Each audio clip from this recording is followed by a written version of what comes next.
He's not. I can, if Atada is number 2 above Raven King for this season, that's blasphemy. At Ignite 100, Atada beat him. I mean, Raven King beat Atada at Ignite 100.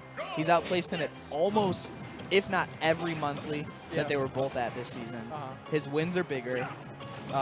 It's like statistics-wise, you cannot look at it and say that. I mean, in the history of the game, sure. Yeah. If you're looking at like from a year ago, sure, you might be able to say Atada over, yes. Actually, you can probably guarantee that. But if you're looking at the snapshot of last season, right, it is not the case. These two, however, are going to be battling somewhere in the 3 to 7 range. Yeah, these two will be. I agree with that.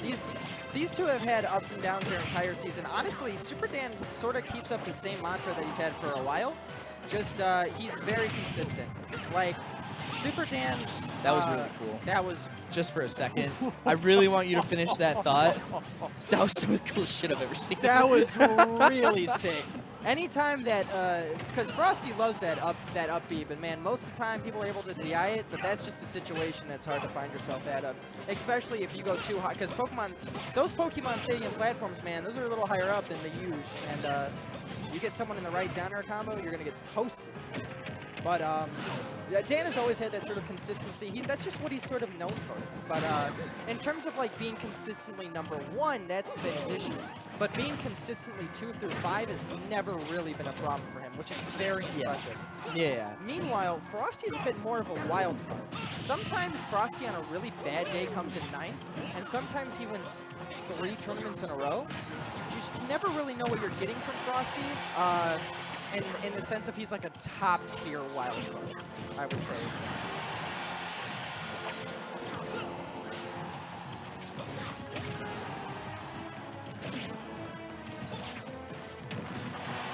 Good weight from Super Dan there. I totally forgot that he already lost his stock this game. Frosty was able to bust him out with up B. This could be another, it is!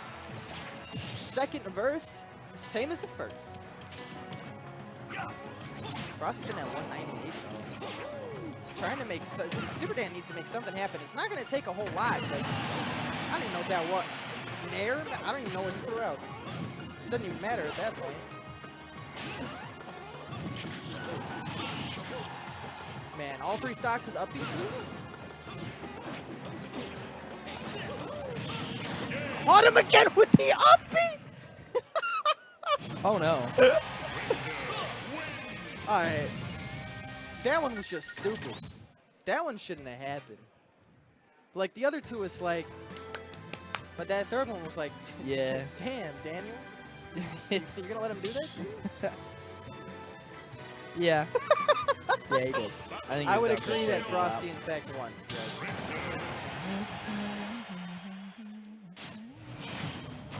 I can imagine. All right, going into game 2 here.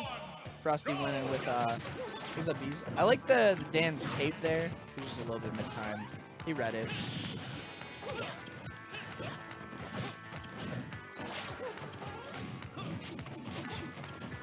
So you said it at the very beginning of Ultimate. It sort of reigns true. Frosty is just sort of the master of mixing his sort of like melee version of Belmont with his projectile version of Belmont. Sure. This version of Frosty, this set so far has been very aggressive, whip aggressive. Yeah. And a lot of setup combos to get Super Dan into up B range, I guess. Woo! He had to dip out of that real quick. This is the scariest thing I've ever seen.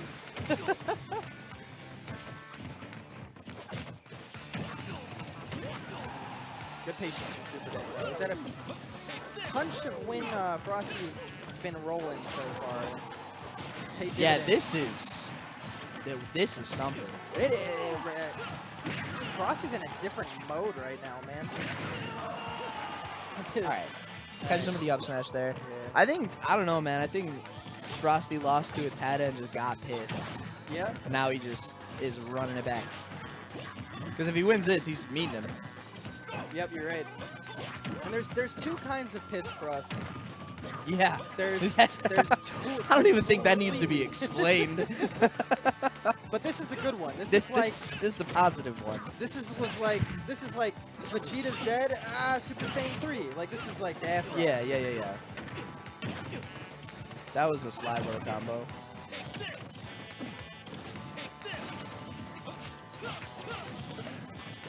Do you think Mario's a Christian? He's Italian. He's Italian, so he's probably Catholic. That's fair. Thank you for, I'm using my comment. Yeah, you're welcome. Thanks. If I had to think about it quickly. Give him the old spin cycle there for a second. Caught him with the old holy water. That was fast. I don't think I've ever seen a faster holy water in a down smash. That was like immediate. I think that's what Frosty tries to do like every time. I think it's just hard. I think it's just hard. Because you'll see him do that and then he'll charge it, wait for a roll or something like that. But that immediate down smash, I don't think I've ever seen him hit that at least when I'm watching him. That was all reactionary. That was like Super Dan's going to be just outside the ledge, going to hit him with holy water down smash. And now we're back to PS2. The land of up Bs from Frosty. I actually want, let me see. I have a thesaurus of Super Smash Brothers moves for a reason. Memes? Is that what you said? No, moves. Oh, I think Super Smash Brothers memes. I was like, why are you putting out memes on commentary? Like, no one can see what you're doing. I'll find it. I will correctly decipher Belmont's up B. It is called. Get a load of this. I'm getting a load. Uppercut. Uppercut. Oh, well, whoops. Dan just kind of jumped up into that. Hey, but good news for Dan. He's doing pretty good. Yeah. This is not the same same thing that's been happening all set. Dan has, for the most part, been able to turn this game around, at least for now. Historically, though, game 1 and 2 Dan is completely different from the rest of the set Dan. That's true. That's very fair. Dan is one of the best in Chicago at sort of like looking a little lost at first and then completely telegraphing everything his opponent does. I don't know if it's not so much looking lost, it's more so doing things to read what you're doing. Like making you react to him so he gets a feel for you. That's fair. It's hard to like play Smash and write down notes at the same time. Yeah. That's why game 3 it just sort of all comes out. Right. He's just getting downloads. He's trying stuff, seeing what's gonna work this set, seeing what's not gonna work this set. But you see, this is, I think, where Frosty could really capitalize. Because, for the most part, we've been talking about how he's playing a... Wild. That wasn't funny. Mixed reaction as to... That made me jump. When he hit that down smash, I like physically jumped. It caught me off guard. I hit with the axe there. But like I was saying, this is where Frosty could really, I think, sort of take advantage of the fact that Dan really likes to study someone's playstyle and capitalize. Because Belmont has the ability to really change up his playstyle in an instant. Yeah. Go completely spacey heavy, focus a lot more on your projectiles since he's being really whip heavy, really sort of aggressive. If this man just completely turns around how he plays the game, that could throw off Dan's plan to a T. Yeah, no, you're absolutely right about that. That's like a top level strategy though. That's like studying a matchup as the person who's playing the character, not the character. Exactly. Yeah. Because I realize in the moment, it takes so much to realize that, because you're so focused on reading your opponent, finding out moves that work, trying to do your own thing, you don't really have time to think, all right, my opponent recognizes my playstyle, time to change it up completely.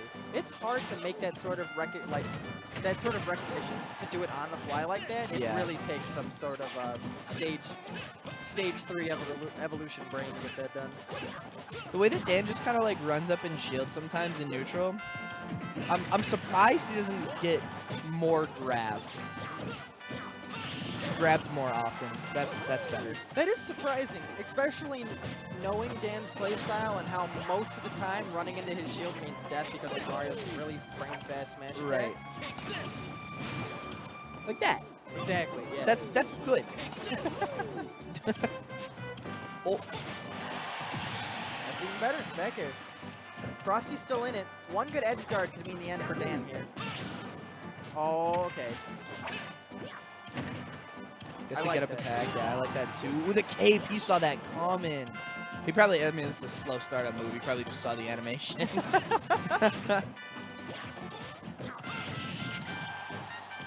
to Get him off real quick. Right now, Frosty just trying to be able to create space. The down tilt good, creating space even if it doesn't connect. Dan not quite able to catch up to it. Oh, that's it. It should be, yep. Yeah, fast follow up smash. We're going to game 4. Yeah, a little dangerous of an up B there. It's worked out for Frosty for the most part, but you just have so much hang time. Hang time if you don't connect. Let me see, which one is That's you. That's you? Yeah, that's me. All right. Sometimes I'll say words, and then Smash's music will be like, and then I'll completely voice jam myself, and I'm like, I already said that sentence. No, I didn't. Here we go, game 4. Team the UGS Brothers. All right, so Frosty opted for the big boy stage, Town and City, high platforms. High platforms that go away every once in a while. It gives Frosty a couple different options in terms of like when the platforms are there, his whip can really extend to different parts of the stage and clip this man just like that. And then when the platforms go away, it really sort of allows you to play patient, wait for Dan to land, and then sort of create space. So we'll see if Frosty's going to sort of adapt to the way the stage changes. It's crazy how many characters there are in Smash Ultimate where like a golden rule when playing them is just never go close to their shield. I mean like Game & Watch, Mario, Chrom, just all these people just up B out, right? Even Mario to an extent can nair, like has a really strong nair in that way. Yeah, there's not a whole lot of characters that don't have anything out of shield in this game. There are a few, but like, I feel like everyone at least for the most part has a nair of some kind. Yeah. Like a quick little move. Frosty's gonna get punished doing his probably worst habit, but that's fine. He's been much, much better about it today from what I've seen. One thing, he is starting to get a little uppercut heavy. I will say that. But I mean, unless you whiff, like whiff, even if you get one hit, it's a relatively safe option, right? One thing he has been, sometimes I'll see Frosty playing every once in a while. He won't capitalize on a lot of those holy water plays. He's been on top of it tonight. He has been taking full advantage of situations where he gets his opponent stuck and frozen. I actually love the axe play there over the holy water.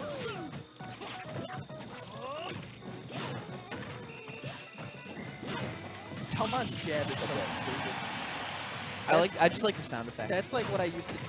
That was like my jab when I was 13 and like bought a sticky hand from the movie theater. That's the I'm gonna make my older brother mad jab. Did you ever have one of those sticky hands and you're like, man, I could do so many things with this, and then the only thing you could do is like retrieve a newspaper from the kitchen counter?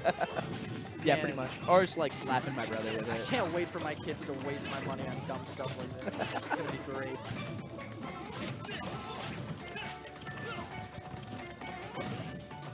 And Frosty right now wants to see, there it is. He's punishing grab. He heard me.